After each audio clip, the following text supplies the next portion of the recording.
प्रेमी सज्जनों,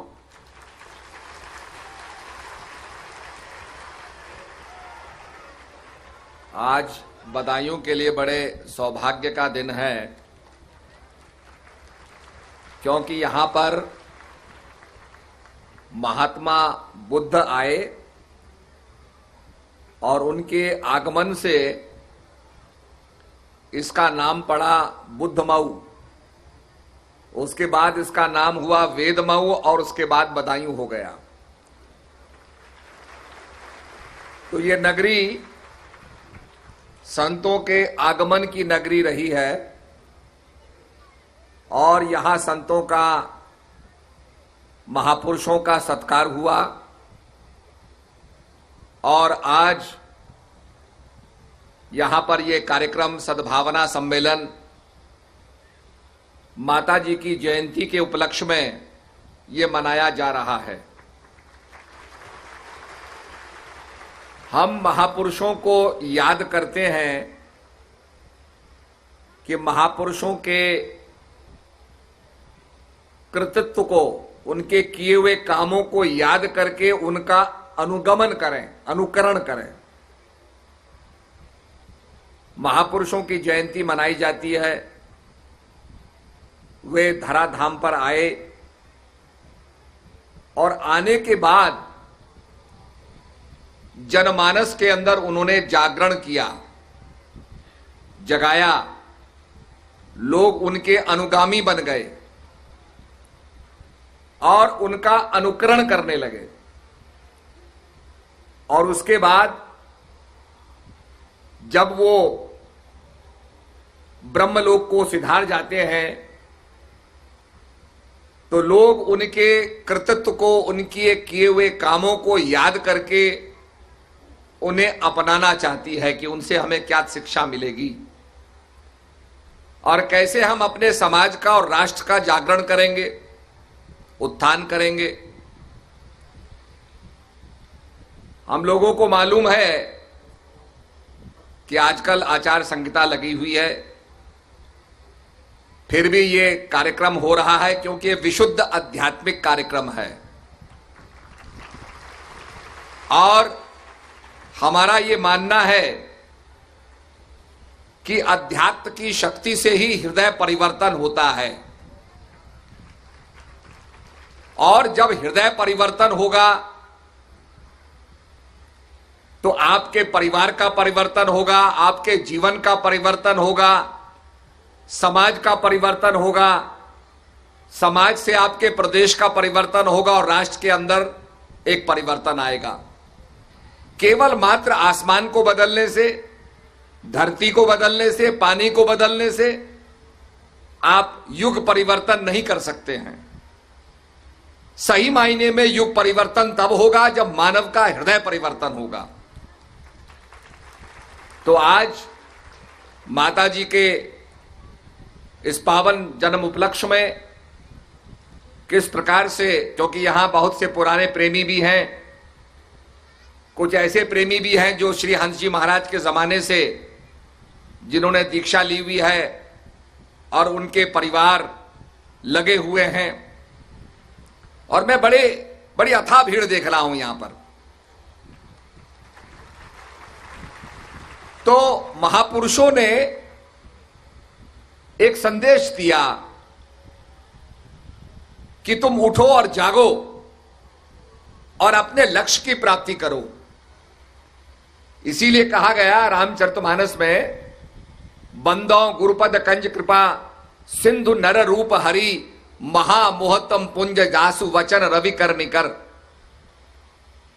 जिनके वचन रवि की करनी करते हैं, बंदो गुरुपद कंज कृपा सिंधु नर रूप हरि महामोहतम, महा बहुत बड़ा, भयंकर, विशाल, महामोहतम अंधकार, जासु वचन, जिनके वचनों से क्या होती है, रवि की करनी होती है। अब बड़े साधारण तरीके से उपमा दे सकते हैं कि रवि क्या करता है, सूरज क्या करता है, अंधकार दूर करता है। अभी देखिए कितने हमने यहां बत्ती जलाई हुई हैं, फिर भी अंधकार दूर नहीं हुआ।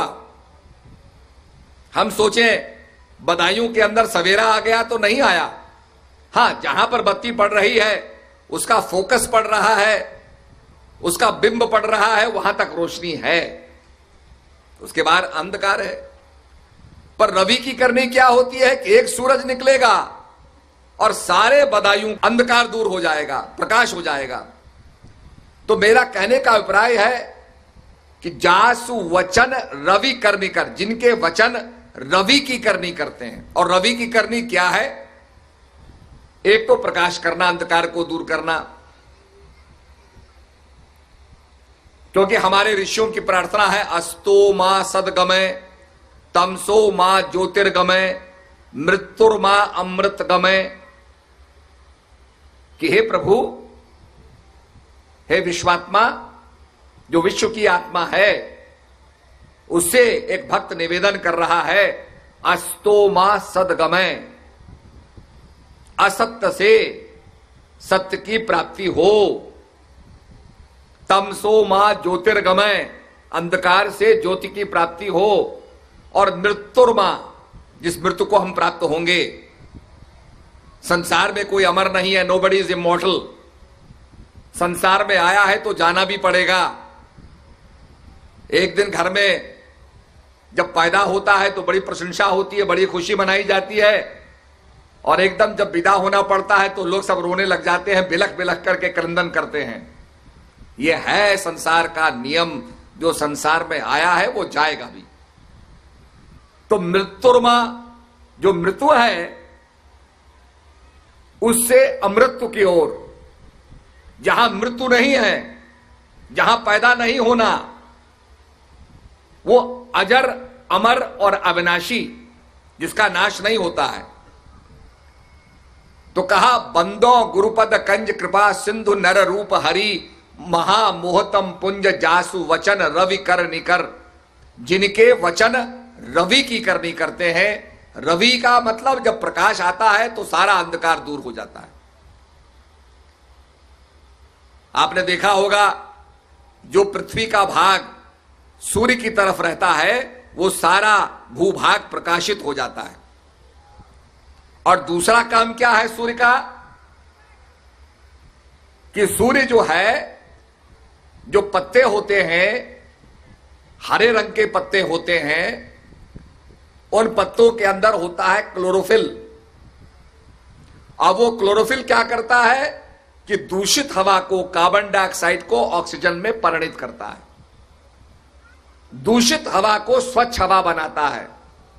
अर्थात जो दूषित हवा है, कार्बन डाइऑक्साइड, इसको ऑक्सीजन में, हमारे लिए प्राण शक्ति में परिवर्तित करता है। तो सूर्य की रोशनी जब क्लोरोफिल पे पड़ती है तो एक वैज्ञानिक प्रक्रिया होती है जिसको कहा जाता है फोटोसिंथेसिस। और वो फोटोसिंथेसिस की जो प्रक्रिया है वो दूषित हवा को स्वच्छ हवा में परिवर्तित करती है। इसीलिए लोग बोलते हैं कि भाई बड़ा प्रदूषण हो रहा है, पेड़ लगाओ, पेड़ लगाओ, पेड़ लगाओ। जितने पेड़ लगेंगे, जितना जंगल होगा, उतनी आपको स्वच्छ वायु मिलेगी। पुराने जमाने में जब टीबी का इलाज नहीं होता था तो यह माना जाता था कि अगर आप पहाड़ के ऊपर, जहां जंगल हैं, खास करके चीड़ के जंगल हैं, जहां बड़ी वायु स्वच्छ होती है, वहां आप रहोगे तो आप ठीक हो जाओगे, क्योंकि वहां का जलवायु बड़ा साफ होता था। तो जलवायु को साफ करने की क्षमता, क्योंकि हम तो प्रदूषण ही कर रहे हैं, लकड़ी जलाते हैं, तेल जलाते हैं, कोयला जलाते हैं, ईंधन जलाते हैं नाना प्रकार के, और उससे प्रदूषण बढ़ता जा रहा है। इस प्रदूषण को स्वच्छ हवा में परिवर्तित करता है सूर्य की किरणें, जब वो क्लोरोफिल पे पड़ती हैं, हरे पत्तों पर पड़ती हैं।